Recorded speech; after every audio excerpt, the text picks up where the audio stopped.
আসসালামু আলাইকুম ওয়া রাহমাতুল্লাহ। আলহামদুলিল্লাহ, অত্যন্ত চমৎকার বিভিন্ন আলোচনা শুনলাম। বিশেষ করে অপু ভাইয়ের আমি চাচ্ছিলাম যে ওনার বিষয়ে আসরের ব্যাপারে এবং সূরা মুজাম্মল থেকে উনি আলোচনা করে আমাদেরকে এই বিষয় ম্যানেজমেন্ট সম্পর্কে আমাদেরকে বুঝাই দিবেন, কারণ এটা রিলেটেড আসরের নামাজের সময়, আসরের যেই সূরা আসরের থেকে এবং সূরা মুজাম্মল থেকে। তো আমাকে আমাদের অর্গানাইজার বললেন যে না, আপনাকে সময় দেওয়া হয় 5 মিনিট এই বইগুলো সম্পর্কে, তাই ওইটাই আপনি ম্যানেজ করে ফেলতেন। আমি সেই জন্য আপনি বললেন যে ঠিক আছে, আমি পরে কথা বলি তাহলে। আচ্ছা,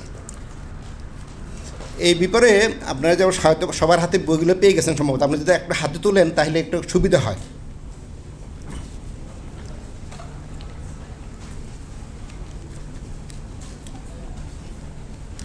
সবার কাছে এই বইগুলো সবার কাছে হাতে আছে, সিরিয়ালি আছে। এই বইগুলো হলো যখন আমরা খতম করাবি পড়ি বা কোরআন শরীফ শুরু করি, আমরা পড়ি কোথা থেকে? সূরা বাকারা থেকে। সূরা বাকারা 1 থেকে 5 নম্বর আয়াতে মুমিনদের বৈশিষ্ট্য সম্পর্কে আলোচনা করা হয়েছে। মুমিন হিসেবে কী কর্তব্য, এই বইটাতে সূরা বাকারা 1 থেকে 5 নম্বর আয়াতে মুমিনদের বৈশিষ্ট্য সম্পর্কে আলোচনা করা হয়েছে। কোন আয়াতে কীভাবে মুমিন হিসেবে কী কর্তব্য সেটা উল্টালে সবগুলো পেয়ে যাবেন। 91টা আয়াত আছে কোরআন শরীফে হে মুমিনগণ কথা বলে। এটা প্রথম বই। মুমিন হিসেবে কী কর্তব্য, মুমিন হিসেবে 91টা কীভাবে কী কাজ করতে হবে আমাদের সারা জীবনে সব সময়ের জন্য। আচ্ছা, আমাকে সময় দেওয়া হয়েছে 5 মিনিট। কথাগুলো কিন্তু 6টা বইয়ের ব্যাপারে আমরা কথা বলতে যাচ্ছি, সেজন্য আমি সংক্ষিপ্ত আকারে 1 মিনিটে কথাগুলো বলি, শেষ করার চেষ্টা করব। এটা হলো প্রথম বই। এটার ইংলিশ ভার্সন হলো হে মুমিনগণের ইংলিশ ভার্সন। আমি সবাইকে ইংলিশ ভার্সন দিই নাই, কারণ ওটা অনেক লম্বা এবং আমার জন্য কস্টিংয়ের একটু বিষয় আছে। সেজন্য ছোটো ছোটোগুলো আমি দিতে পারছি, কিন্তু ফটোগুলো দিলে আমার কাছে ছাপানো হয় নাই, এবং ওগুলোরও আমি, আপনি যদি চান সেভাবে আমরা পরে ব্যবস্থা করতে পারবো, কিন্তু এই মুহূর্তে আমার কাছে ওগুলো হাতে নেই। শুধু সংক্ষিপ্ত কয়েকটা বই আমার কাছে আছে। আচ্ছা, এটা পড়তে গেলে আমরা লাস্টের 5টা এখানে তাফসীর সহকারে আলোচনা করা হয়েছে, কিন্তু পুরোটা 91টা সবগুলো পড়তে গেলে ওয়েবসাইটে ঢুকতে হবে www.motahar21.net। আপনারা যারা নেটে আছেন সবখানে সবগুলো পেয়ে যাবেন। এটা হলো আমাদের প্রথম বই। এটার একটা বৈশিষ্ট্য আছে। এই বইটার ইংলিশ ভার্সন প্রকাশ করছিলেন আহমেদ হোসেন দিদাত। আপনারা সবাইকে চিনেন ওনাকে, আহমেদ হোসেন দিদাত, জাকির নায়কের ওস্তাদ। এই বইটা 2004-এ সারা ওয়ার্ল্ডের 56টা দেশের জন্য আমার এই বইগুলো সবাইকে উনি পাঠিয়ে দিয়েছিলেন 2004-এ। আপনারা যদি বইটাতে হাতে নিলে ওখানে দেখতে পারবেন আহমেদ হোসেন দিদাত, ওনার লেখা প্রকাশনা সম্পর্কে সেখানে কথা আছে। ওয়েবসাইটে গেলে সবগুলো পেয়ে যাবেন। এটা হলো লেখা হয়েছে বেসিক্যালি মুমিনগণের থেকে, ওইখান থেকে কথাটা। এটার ইংলিশ ভার্সন হলো এটা। এটা আবার মালয়েশিয়ান ভার্সন আছে, ইন্দোনেশিয়ান ভার্সন আছে। ওয়েবসাইটে গেলে সবগুলো পেয়ে যাবেন। এটা হলো প্রথম বই। আমি শুরু করছি এইভাবে যে আমরা খতম করা বা কোরআন শরীফের শুরুতে এই জিনিসগুলো পেয়ে যাচ্ছি। আচ্ছা, এরপর হলো সূরা বাকারার 6 এবং 7 নম্বর আয়াতে বিসমিল্লাহির রহমানির রহিম ইন্নাল্লাযীনা কাফারু সাওয়াউন আলাইহিম ওয়া আনযারাতুম আম লাম তুনজিরহুম লা ইউমিনুন খাতামাল্লাহু আলা কুলুবিহিম আলা সামঈহিম ওয়া আবসারিহিম গিশাওয়া ওয়া লাহুম আযাবুন আযীম। 6 এবং 7 নম্বরেতে কাফেরদের সম্পর্কে আলোচনা করা হয়েছে। কথা হলো, মূল কথা একটাই, এটা সমান কথা যে মুমিনরা ঈমান আনে বা না মানে সমান কথা। সূরা বাকারা 6 এবং 7 নম্বর আয়াতে এই ব্যাপারে ওয়ামি থেকে পাবলিশ করানো হয়েছে। এই বইটা বিতরণের জন্য এক ফর্মা করে এখানে দেওয়া হয়েছে। পুরোটা পড়তে গেলে ওয়েবসাইটে ঢুকতে হবে www.motahar21.net গেলে সবগুলো বইটা পেয়ে যাবেন। এটাও বিতরণের জন্য আমরা এক ফর্মা করে এখানে করা হয়েছে। আপনাদের হাতে আছে, ওটা গেলে ওয়েবসাইটে পড়তে পারবেন। এখান থেকে যতটুকু আছে সেখান থেকে পড়তে পারবেন। এটা হলো দ্বিতীয় বই। আমি শুরু করছি এইভাবে, যে কথাটা আমি রিপিট করতেছি আবারও, আমরা খতম করাবিতে বা কোরআন শরীফের শুরুতে এই জিনিসগুলো পেয়ে যাচ্ছি। এরপরে শুরু হচ্ছে এখান থেকে বিসমিল্লাহির রহমানির রহিম ইন্নাল্লাযীনা কাফারু সাওয়াউন আলাইহিম আনযারাতুম আম লাম তুনজিরহুম লা ইউমিনুন। তারা বলে যে আল্লাহর ঈমান এনেছে, তারা প্রকৃতপক্ষে ঈমানদার নয়।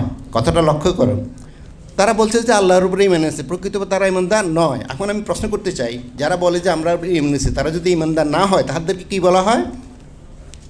বলেন কেউ একজন। কাফের না, কাফের আলোচনা হয়ে গেছে, তাদেরকে বলা হয় মুনাফিক। যারা বলছে আল্লাহর মিনেছে প্রত্যেকে তারা ইমানদার নয়। আমা হুম বিমিনুন, তারা ইমানদার নয়। তাহলে তাদেরকে কী বলা হয়? মুনাফিক বলা হয়। একটা সূরার নাম হলো সূরা মুনাফিকুন। সূরা বাকারা 8 থেকে 20 নম্বর আয়াতে আল্লাহ পাক দুইটা উদাহরণ দিয়ে বুঝিয়ে দিয়েছেন। তারা বলছে আল্লাহ ইমান এনেছে, কিন্তু তারা প্রকৃত ইমানদার নয়। দুইটা উদাহরণ দিয়ে দিয়েছেন 8 থেকে 20 নম্বর আয়াত সূরা বাকারায়, এবং সূরা মুনাফিকুনে 11টা আয়াত। পুরোটা আয়াতেই শুধু মুনাফিকদের সম্পর্কে সরাসরি আলোচনা। এটা হলো তৃতীয় বই। আমরা আজকে যাদেরকে পেয়েছি, সবাইকে যেগুলো হাতগুলো পেয়েছেন ওগুলো সবগুলো পেয়ে যাবেন ওখানে। মুনাফিকদের সম্পর্কে আমারই লেখা এখন পর্যন্ত এই ধরনের 51টা খণ্ড হয়ে এসেছে। ওয়েবসাইটে গেলে সার্চ দিলে সবগুলো ধারাবাহিকভাবে সবগুলো চলে আসবে। তাইলে আমরা দ্বিতীয় বই পেলাম, তৃতীয় বই পেয়ে গেলাম। কেমন? আচ্ছা, এরপরে হচ্ছে সবার হাতে যেগুলো পেয়েছেন, পরবর্তী বইটা হলো সেখানে সূরা বাকারার 21 নম্বর আয়াত। হে মানুষ, কেন তোমরা আল্লাহর ইমান আনো না? ইমান আনলে কী লাভ? দুনিয়াতে কী লাভ, আখিরাতে কী লাভ? এই বইটাকে সেখানে বুঝাই দেওয়া হয়েছে। হে মানুষ, কেন আল্লাহর ইমান আনতে হবে? 4 জন ইমামের রেফারেন্স করে বুঝিয়ে দিয়েছেন যে কেন ইমান আনলে, কেন ইমান আনতে হবে, ইমান আনলে কী লাভ। 15টা আয়াত দিয়ে বুঝাই দেওয়া হয়েছে। আমরা বুঝলাম ইমান আনতে হবে, তাকে অবলম্বন করতে হবে। দুনিয়াতে কী লাভ? কারণ আমরা সবার আগে দাওয়াতেও চাই, দোয়াও করে চাই যে রব্বানা আতিনা ফিদ দুনিয়া হাসানা ফিল আখিরাতি হাসানা। আমাদের দুনিয়াও সুন্দর করুক, আখিরাতও সুন্দর করুক। দুনিয়াতে সুন্দর করার জন্য আমরা এখানে 15টা আয়াত দিয়ে বুঝাই দেওয়া হয়েছে দুনিয়াতে কী লাভ, আর আখিরাতের জন্য, সফলের জন্য আখিরাতে কীভাবে কাজ করতে হবে, কী লাভ করতে হবে, সেটাও 7টা আয়াত দিয়ে এখানে বুঝাই দেওয়া হয়েছে। তার মানে আমরা 4 ধরনের লোক পেলাম।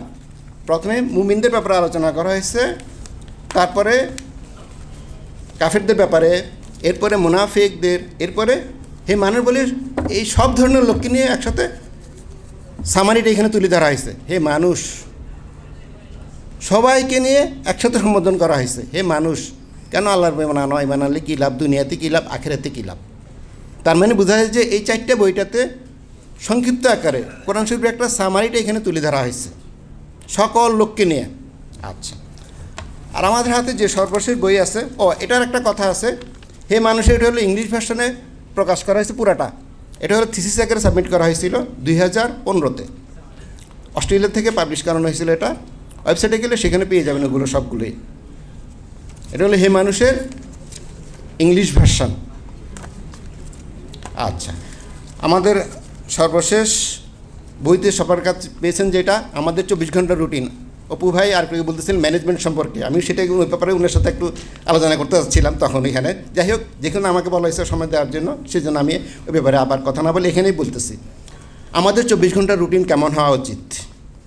ম্যানেজমেন্ট। সূরা মুজাম্মিলে চলে যান, এখানে পয়েন্ট হলো 3টা। নিসফাউ আবিন কুসু আউজিদ আলাইহে, রাতের অর্ধেক, অর্থাৎ তার চেয়ে কম বা বেশি। এটা হলো আমাদের রাতের কর্মসূচি। আমি বলতে চাই যে আমরা কেন 12 ঘন্টা রাতের ভিতরে, 12 ঘন্টা দিনের ভিতরে আমরা পুরোটাই কেন আমরা রাখি না? নিশ্চয়ও কেন বলা হয়েছে, অর্ধেক কেন বলা হয়েছে? 12 ঘন্টা 6 ঘন্টা বলে স্ট্যান্ডার্ড ঘুমানোর জন্য। আমি কেন 8 ঘন্টা ঘুমাবো না বা 12 ঘন্টায় কেন ঘুমাবো না? কারণ আমি প্রশ্ন করতে চাই যে আমরা 12 ঘন্টা, হ্যাঁ সময়, আমরা কি 12 ঘন্টা কি ঘুমানোর সময় থাকে? কারণ আমাদের মাগরিবের নামাজ আছে, এশার নামাজ আছে, তাহাজ্জুদ আছে, ইবাদতগুলো আছে, তাই না? রাতের বেলার জন্যই তো এগুলো। তো সেগুলোর জন্য যদি আমি করতে চাই তাহলে আমার 12 ঘন্টা তো আমি ঘুমাইতে পারবো না। এটা হলো প্রথম পয়েন্ট। আচ্ছা, দিনের বেলায় কী কর্মসূচি? দিনের বেলা হলে সূরা মুজাম্মিলের 7 নম্বরে চলে যাই। এখানে বলা হয়েছে যে ইন্না সালান কাউলান সাকিল। আল্লাহ বলছেন যে দিনের বেলার জন্য রয়েছে আমাদের মধ্যে কঠোর পরিশ্রমের জন্য কাজ, সময়। দিনের বেলাটা হলো সময়। এখন আমি প্রশ্ন করতে চাই, যদি বলে যে আমরা রাতের বেলা, দিনের বেলা কঠোর পরিশ্রম করবো, তা কিন্তু তখন ঘুমানোর সময় থাকে? ঘুমানোর সময় থাকে না।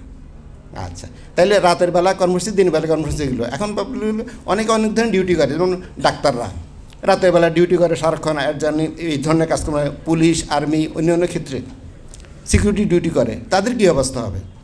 চলে যান সূরা মুজাম্মিলের 27 নম্বরে, লাস্ট নম্বরে 20 নম্বর আয়াতে। সেখানে বলা হয়েছে আও মারাদা আও জিহাদুন ফি সাবিলিল্লাহ, এই ধরনের অনেক লম্বা এক রুকু পুরা 20 নম্বর আয়াতে। সেখানে বলা হয়েছে যদি আমি অসুস্থ হই বা না হই, কী অবস্থা হবে? হয়তো আমরা ঘুমাইতেই পারি না, অথবা ঘুম থেকে উঠতেই পারি না, এটা হলো প্রথম অবস্থা। অথবা জিহাদের সময় থাকি, যুদ্ধের সময় থাকি, তখন এই অবস্থা হতে পারে। তা আমরা ঘুমাইতেই পারি না বা ঘুমানোর সময় থাকে না। তাহলে এই 4টে বইটাতে বোঝানো গেছে সব ধরনের লোককে নিয়ে। সূরা মুজাম্মিলতে আমরা পড়ি, অধ্যয়ন করি, বইটার ওয়েবসাইটে গেলে সবগুলো পেয়ে যাবেন। ওইখান থেকে আমাদের 24 ঘন্টার রুটিন এমনভাবে চমৎকারভাবে আল্লাহ পাক আমাদের বুঝিয়ে দিয়েছেন। আল্লাহ যদি আমাদেরকে তৌফিক দান করুন, আমরা যেন আমাদের রুটিনটা সবচেয়ে সুন্দর নামাজগুলো সারাদিনে, সবসময়, সারা জীবনে এভাবে আমল করতে পারি, সে তৌফিক দান করুন। আমিন। তৌফিক ইল্লা বিল্লাহ। আসসালামু আলাইকুম ওয়া রাহমাতুল্লাহ।